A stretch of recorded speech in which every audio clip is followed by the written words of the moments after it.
Така, това е вече машинното почистване на второто сметище.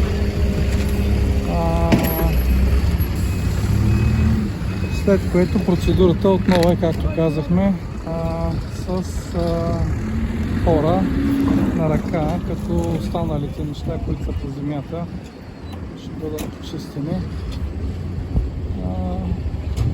Като гледам, те една част са ги събрали.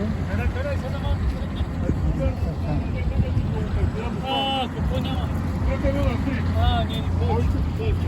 Много фуфуки има да знаеш. Да ли? Много. Тук като изкарате, има и там една друга да се прехвалите. Знаеш ли къде е там? Всички ти ги знам. Между къщи има имаш. Той горе има. После? Горе. Горе. Горе много ли? Много е за самиране. Виж събираме, хвалим, искаме много. Което и събрано хвалим.